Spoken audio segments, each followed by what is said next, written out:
राधे राधे, जय श्री कृष्णा। आज मैं आपको निर्जला एकादशी की एक पवित्र पौराणिक कहानी सुनाने जा रही हूँ। एकादशी सभी 24 एकादशियों में श्रेष्ठ मानी जाती है। अगर आप 24 एकादशी का व्रत नहीं कर सकते हैं तो अगर आप इस एकादशी का व्रत और उपवास करेंगे और साथ में कहानी सुनेंगे तो आपको पुण्य फल मिलेगा। लेकिन अगर आप व्रत नहीं कर पाते हैं तो कहानी सुनने से भी श्रेष्ठ फल मिलेगा। कहानी सुनने से पहले अगर अभी तक आपने मेरे चैनल को सब्सक्राइब नहीं किया है तो कृपया मेरे चैनल को सब्सक्राइब करें, साथ में बेल ज़रूर प्रेस करें ताकि मेरे आगे आने वाले वीडियो की नोटिफिकेशन आपको सबसे पहले मिले। और अगर आपको ये कहानी अच्छी लगे तो कमेंट बॉक्स में जय हो ग्यारस माता की जरूर लिखें। कहानी इस प्रकार है। एक बार एक साहूकार पति पत्नी थे। उनके 5 बेटे व 2 बेटियां थीं। सभी के विवाह हो चुके थे। 5वां बेटा ज़्यादा कमाता नहीं था, इसलिए चारों बड़े भाई व भाभियां छोटे देवर व देवरानी को पसंद नहीं करते थे। सभी संयुक्त रूप में रहते थे। एक ही चूल्हा जलता था। छोटी देवरानी बड़ी ही मिलनसार स्वभाव की थी। आते ही उसने अपने व्यवहार से सास ससुर को खुश कर दिया।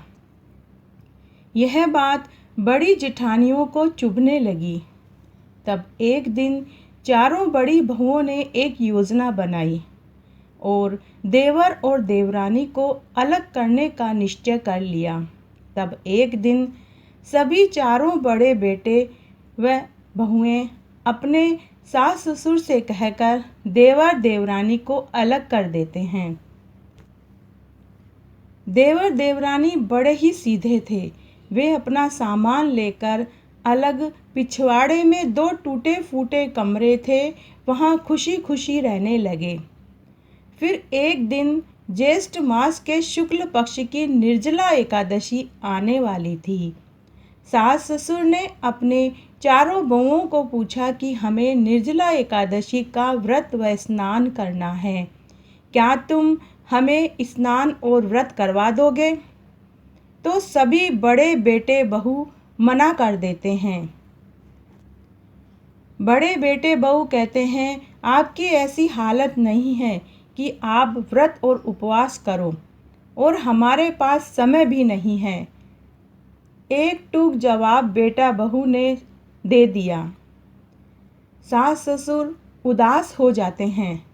तभी छोटी बहू हमेशा की तरह सास ससुर के पांव छूने आती है तो उन्हें उदास देखकर उदासी का कारण पूछती है। तब सास ससुर ने छोटी बहू को पूरी बात बताई। छोटी बहू बोली, माँ बाबूजी आप मुझे बताइए क्या करना होगा। मैं आपको निर्जला एकादशी का व्रत व स्नान कराऊंगी। तब सास ससुर बोले, बहू तुम इन सब बातों से अनजान हो, तुम नहीं कर पाओगी। लेकिन छोटी बहू जिद पकड़ लेती है, माँ बाबूजी आप मुझे बताते जाना, मैं करती जाऊंगी। तब सास ससुर ने कहा कि निर्जला एकादशी के दिन ब्रह्म मुहूर्त में किसी पवित्र नदी में स्नान करते हैं, फिर व्रत का संकल्प लेते हैं, पूजा पाठ कहानी सुनते हैं, तुलसी जी सींचते हैं, सूरज भगवान को अर्घ्य देते हैं और दूसरे दिन व्रत पूर्ण करने के बाद एक ब्राह्मण जोड़ा जोड़ी को खाना खिलाते हैं और दक्षिणा देते हैं। तब बहू बोली, माँ बाबूजी मैं सब कर लूँगी। तब बहू सास ससुर को अपने हिस्से वाले मकान में ले जाती है और खूब सेवा करती है। सास ससुर मन ही मन सोचते हैं कि हमने इसे अलग किया, टूटा फूटा मकान दिया, लेकिन फिर भी ये हमारी इतनी सेवा कर रही है। तब दूसरे दिन निर्जला एकादशी के दिन छोटी बहू और बेटे अपने सास ससुर को लेकर नज़दीक ही एक नदी में स्नान कराने ले जाते हैं। बहू ने सास ससुर को नदी में से लोटा भर भर के स्नान कराया, उनके कपड़े धोए और बाल्टी में रख दिए। फिर दोनों छोटे बेटा बहू ने भी स्नान किया और फिर वहीं सूर्य भगवान को अर्घ्य दिया। सभी ने व्रत का संकल्प लिया। घर आने के बाद सास ससुर के कपड़े बहू ने अपने घर के आंगन में सुखा दिया। फिर सास ससुर व दोनों छोटा बेटा बहू ने कहानी सुनी, तुलसी जी का बिरला सींचा। फिर शाम को एक एक तुलसी का पत्ता व चरणामृत लेकर व्रत खोला। पूरा दिन हंसी खुशी व भजन में बिता दिया। फिर दूसरे दिन बहू ने वापस से सास ससुर को स्नान कराया, कपड़े धोए व व्रत पूर्ण कराया। जब बहू कपड़े सुखाने वापस आंगन में गई तो एक दिन पहले जहां उसने सास ससुर के कपड़े सुखाए थे वहां हीरे मोती बिखरे पड़े थे। बहू उन्हें झोली में भर लाती है और सास ससुर को पूरी बात बताती है और हीरे मोती सास ससुर को देने लगती है। सास ससुर ने कहा, बहू ये तुम्हारी किस्मत का है, 11 माँ तुम पर प्रसन्न हुई है, उन्होंने ये तुम्हें दिया है। तब बहू बोली, माँ बाबूजी हम 11 के व्रत का उद्यापन कर देते हैं, खूब धूमधाम से करेंगे। तब सास ससुर ने कहा कि बहू 26 जोड़े जोड़ियों को खाना खिलाना पड़ता है, साथ ही उन्हें 26 तांबे के लोटे या जो भी हैसियत हो वो देते हैं। तो बहू बोली, माँ बाबूजी मैं अपना भी एकादशी का उद्यापन कर देती हूँ और आप दोनों के भी व्रत का उद्यापन एक साथ ही कर देते हैं। हम 52 जोड़े जोड़ियों को खाना खिला देते हैं।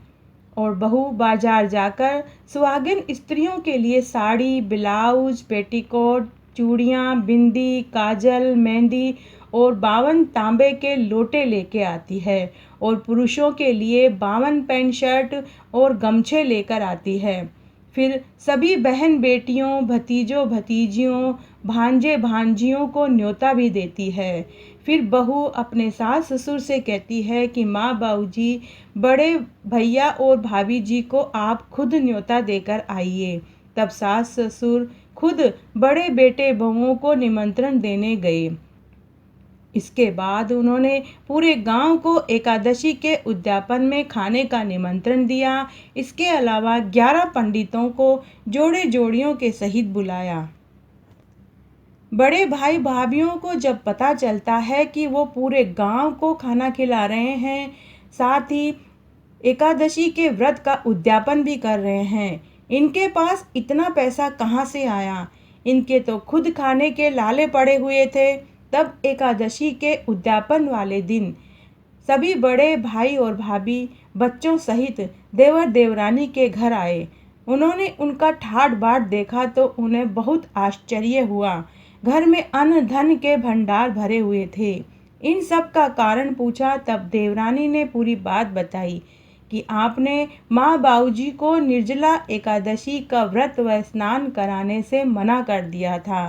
तब मैंने उनको व्रत व स्नान कराया, मेरे ऊपर 11 माता खुश हुई हैं। तब सभी बड़े बेटे बहू ने उसी समय निश्चय कर लिया कि अगली बार हम भी माँ बाबूजी को व्रत व स्नान कराएंगे।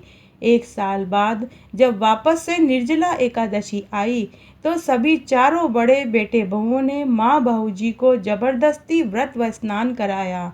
माँ बाबूजी बोले, बेटा हमारी तबीयत अभी अस्वस्थ चल रही है, हमसे व्रत व स्नान नहीं हो पाएगा। लेकिन सभी बड़े बेटा बहू नहीं माने। उन्होंने जबरदस्ती माँ बाबूजी को नदी में ले जाकर स्नान कराया और कपड़े धोए। अब चारों बेटा बहू में कपड़ों को सुखाने की लड़ाई होने लगी। बड़ा बेटा और बहू बोले कि हम सबसे बड़े हैं, इसलिए माँ बाबूजी के कपड़े अपने आंगन में मैं सुखाऊंगी। इस लड़ाई में माँ बाबूजी के कपड़े फट जाते हैं।